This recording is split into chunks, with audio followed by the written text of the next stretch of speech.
Israel মধ্যপ্রাচ্যের একটি রাষ্ট্র। প্রায় ৯১ লক্ষ লোকের বাস দেশটিতে। ইসরায়েলের জন্ম, ইতিহাস ও রাজনীতি মধ্যপ্রাচ্য সংকটের সাথে ওতপ্রোতভাবে জড়িত। স্বাধীনতা ঘোষণার পর থেকেই ইসরায়েল প্রতিবেশী আরব রাষ্ট্রগুলির সাথে বেশ কয়েকবার যুদ্ধে লিপ্ত হয়। পৃথিবীর ১৬১টি রাষ্ট্র ইসরায়েলকে স্বাধীন রাষ্ট্র হিসেবে স্বীকৃতি দিয়েছে। ১৯৪৮ সালে দেশটির স্বাধীনতা লাভের সময় নাম রাখা হয় স্টেট অব ইসরায়েল। ১৯৪৮ সালের ১৭ মে তৎকালীন সোভিয়েত ইউনিয়ন ইসরায়েলকে প্রথম স্বাধীন রাষ্ট্র হিসেবে স্বীকৃতি দেয়। অতীতে ইহুদিরা অনেক নির্যাতন সহ্য করেছে, আর এর পেছনে সবচেয়ে বেশি ভূমিকা রেখেছে জার্মানির একনায়ক হিটলার।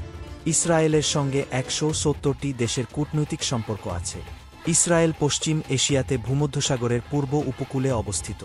এদের নিজস্ব সম্পদের পরিমাণ খুব কম। দেশটি ১৯৭০-এর দশক থেকে মার্কিন যুক্তরাষ্ট্রের কাছ থেকে বিপুল পরিমাণ আর্থিক অনুদান পেয়ে আসছে। ইসরায়েলের উন্নত শিক্ষা ব্যবস্থা এবং সরকারের ভালো সদিচ্ছা থাকার কারণে দেশটিতে বেকারত্ব খুবই কম। ইসরায়েলি নাগরিকেরা নিজেদের মধ্যে ভাব আদান প্রদানের জন্য মূলত আধুনিক হিব্রু এবং আরবি ভাষা ব্যবহার করে। ইসরায়েলের সংস্কৃতি পশ্চিমা ঘরানার। ইসরায়েলের অস্তিত্বকেই অস্বীকার করে ইরান। তারা বিবেচনা করে ইসরায়েল অবৈধভাবে মুসলমানদের ভূমি দখল করে রেখেছে। ইসরায়েলের রাজধানী জেরুসালেম।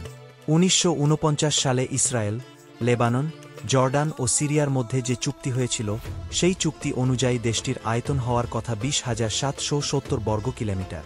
কিন্তু ইসরায়েলের আয়তন এখন ২৭,৭৯৯ বর্গ কিলোমিটার। ইসরায়েল একমাত্র দেশ যেখানে প্রাপ্তবয়স্ক সব নাগরিকের জন্যই সেনা প্রশিক্ষণ বাধ্যতামূলক। ইসরায়েলের মানুষ প্রতিবছর সত্যি সত্যি ঈশ্বরের উদ্দেশ্যে প্রচুর চিঠি লিখে। জেরুসালেমের ডাক বিভাগ এমন অন্তত হাজার খানেক চিঠি পায়, যেখানে প্রাপকের জায়গায় লেখা থাকে ঈশ্বর। ইসরায়েলের রয়েছে শক্তিশালী সামরিক বাহিনী। মুসলমানরা বিশ্বের রাষ্ট্রগুলোর মধ্যে ইসরায়েল রাষ্ট্রকে সবচেয়ে বেশি ঘৃণা করে থাকে। ইসরায়েল পৃথিবীর একমাত্র ইহুদি রাষ্ট্র। ইসরায়েলকে বেষ্টন করে আছে ১৭টি আরব দেশ, যার অনেকে এর অস্তিত্ব স্বীকার করে না। পুরো বিশ্বে ১,৭২,০০,০০০ ইহুদি বাস করলেও তার মধ্যে শুধু ইসরায়েলেই বসবাস ৯০ লাখ ইহুদি। দেশটি পৃথিবীর সর্বনিম্ন অঞ্চলে অবস্থিত। ইহুদি জাতিরা মুসলমানদের পুরো উল্টো নিয়ম কানুনের অনুসারী। যেমন ইসলাম ধর্মে মদ্যপান হারাম, অন্যদিকে ইহুদিদের জন্য মদ্যপান জায়েজ।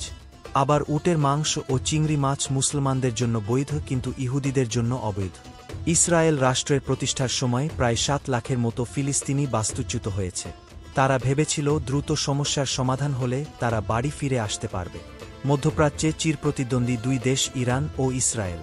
ফিলিস্তিনি ভূমি জোর করে দখল করে ইসরায়েল রাষ্ট্র গঠন করার পর থেকে ফিলিস্তিনিরা তাদের অধিকার আদায়ের চেষ্টা করে চলেছে।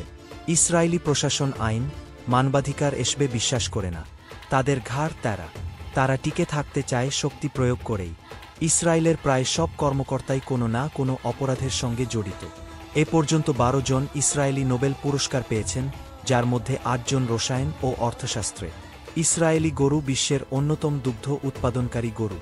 বাংলাদেশি পাসপোর্টধারীদের বিশ্বের একটি দেশেই যাওয়া নিষেধ, সেটি ইসরায়েল। পাসপোর্টে সেটি স্পষ্ট করে লেখা আছে। ফিলিস্তিনিদের প্রতি বর্বর আচরণের জন্য ইসরায়েল কুখ্যাত। নবীজিকে মুসলমানেরা প্রাণের চেয়ে বেশি ভালোবাসে, সেই মুহাম্মদ সাল্লাল্লাহু আলাইহি ওয়াসাল্লামকে ইহুদিরা বিশ্বাস করে না। তবে খুব কম সংখ্যক ইহুদি আছে যারা মনে করেন মুহাম্মদ ছিলেন আরবদের জন্য পাঠানো নবী, তাদের জন্য না। একটি দ্রুত উন্নয়নশীল দেশ হিসাবে বাংলাদেশের উচিত ইসরায়েলের সাথে কূটনৈতিক সম্পর্ক স্থাপন করা। স্বাধীনতা যুদ্ধকালীন প্রধানমন্ত্রী তাজউদ্দিন আহমেদ দ্বিতীয় চিন্তা ছাড়াই ইসরায়েলের স্বীকৃতি ও সামরিক সাহায্যের প্রস্তাব প্রত্যাখ্যান করেন।